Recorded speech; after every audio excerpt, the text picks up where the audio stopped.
रूस के राष्ट्रपति व्लादिमीर पुतिन ने कहा है कि पश्चिम के देश रूसी तेल के भाव को नियंत्रित करने का कोई प्रयास करते हैं तो वैश्विक एनर्जी मार्केट को विनाशकारी परिणाम भुगतने होंगे। पुतिन ने पिछले हफ्ते एक टेलीविजन संबोधन में यह बयान दिया। हाल ही में G7 देशों की तरफ से कहा गया था कि रूस के कच्चे तेल के भाव को नियंत्रित किया जाएगा, उस पर कैपिंग लगाई जाएगी। सर, अमेरिका के राष्ट्रपति जो बाइडेन भी ऐसा कह चुके हैं कि रूस के कच्चे तेल को बाजार में लाने के लिए उस पर कैपिंग लगाएंगे, जिससे रीढ़ तोड़ी जाएगी पुतिन की। लेकिन पुतिन फिर चेतावनी दे रहे हैं, किस ओर इशारा कर रहे हैं, क्या कर सकते हैं पुतिन? पुतिन की चेतावनी काफ़ी महत्वपूर्ण है और मुझे लगता है दुनिया के ऊर्जा बाजार या को यह चेतावनी पहुंच गई है और उसके पास पहुंचने लगी है। दो तीन महत्वपूर्ण घटनाक्रम है ऊर्जा बाजार की दृष्टि से। सबसे पहली चीज़ तो शुभम, जिसकी तरफ आपने इशारा किया कि तेल की कैपिंग की जाएगी, यानी पुतिन को इस सीमा से अधिक कीमत का तेल सस्ता या महंगा बेचने की छूट नहीं होगी। ये प्रस्ताव अमेरिका की वित्त मंत्री जेनेट येलेन का था और जेनेट येलेन इस प्रस्ताव को लेकर अब एशिया की यात्रा पर निकल पड़ी हैं। इंडोनेशिया में वो बाली में इंडोनेशिया में G20 देशों की बैठक में हिस्सा लेंगी।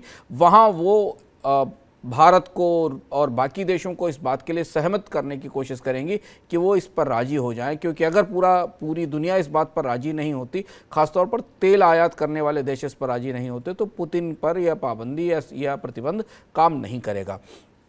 ये कूटनीतिक पेशबंदी अमेरिका की तरफ से शुरू हुई है। दूसरी तरफ पुतिन की चेतावनी इसलिए महत्वपूर्ण है कि पुतिन जिस तरफ संकेत दे रहे हैं कि यदि उनको मजबूर किया गया कि वो तेल की कीमत को एक निर्धारित स्तर पर रोक कर रखें तो शायद वो तेल बंद कर सकते हैं बाजार में आपूर्ति के तौर पर। और अगर वो तेल बाजार में आपूर्ति बंद करेंगे तो गोल्डमैन सैक्स की वो भविष्यवाणी, जिस पर लगातार बाजार में चर्चा हो रही कि कच्चे तेल की कीमत $300 और $350 से ऊपर पहुंच सकती है प्रति बैरल, इसका खतरा दिखाई दे रहा है। और पुतिन ने इसलिए प्रलय शब्द का, कैटास्ट्रॉफी शब्द का इस्तेमाल किया है अपने संबोधन में।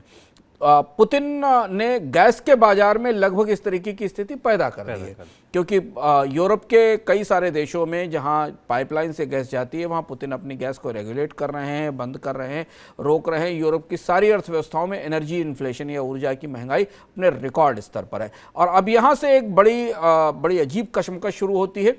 पुतिन को रोकने के लिए दुनिया उन पर सख्ती करेगी, पाबंदी करेगी, और लड़ाई अब पूरी तरह प्रतिबंधों की शुभम ऊर्जा के बाजार में आकर बैठ गई है। अब लड़ाई बाकी चीज़ों से हटकर सीधे ऊर्जा को लेकर है कि क्या पुतिन को एनर्जी को हथियार के तौर पर इस्तेमाल करने की छूट दी जाएगी या उन्हें रोकने के बदले दुनिया कितना महंगा और उसकी क्या कीमत चुकाएगी। और ये अगले 15 दिनों में 20 दिनों में सबसे महत्वपूर्ण घटनाक्रम होने वाला है। सर, एक तरफ पुतिन की चेतावनी, दूसरी तरफ ओपेक का उत्पादन, तीसरी तरफ कच्चे तेल के भाव $100 के आसपास।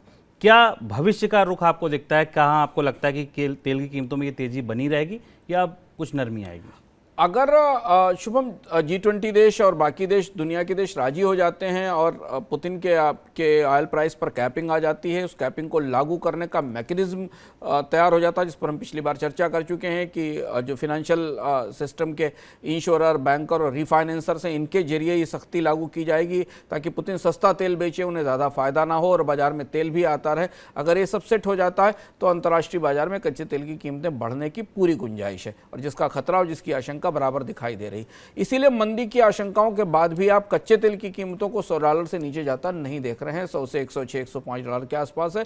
और अगर आप ब्रेंट की बास्केट देखें तो $110 से ऊपर है ब्रेंट की जिस बास्केट के आधार पर। दूसरी और महत्वपूर्ण बात, तेल बाजार की तरफ से एक और तेल की कीमतें ऊंची रहने की संभावना है, वो ये कि ओपेक प्लस देशों का उत्पादन अभी भी अपने प्रोडक्शन टारगेट से, दैनिक प्रोडक्शन टारगेट से करीब 2.5 मिलियन बैरल पर डे कम है। यानी ओपेक देशों ने जितना उत्पादन प्रतिदिन करने का लक्ष्य रखा है उससे 2.5 मिलियन बैरल पर डे कम उत्पादन कर रहे हैं। और यही वजह है कि मंदी की आशंका, मांग कम होने की आशंकाओं के बाद भी कच्चे तेल की कीमतों में हमें वो गिरावट नहीं दिखाई दी जो गिरावट हमें बाकी कमोडिटीज़ में मंदी के असर के कारण दिखाई दी थी। तो दो प्रेशर्स हैं, एक ये कि रूस का तेल बाजार में शायद नहीं आए या कम आए, जो तेल की सप्लाई को प्रभावित करेगा, और दूसरी तरफ पहले से ही ओपेक देशों ने अपने उत्पादन को रेगुलेट करना शुरू कर दिया। उसके कारण कई हो सकते हैं।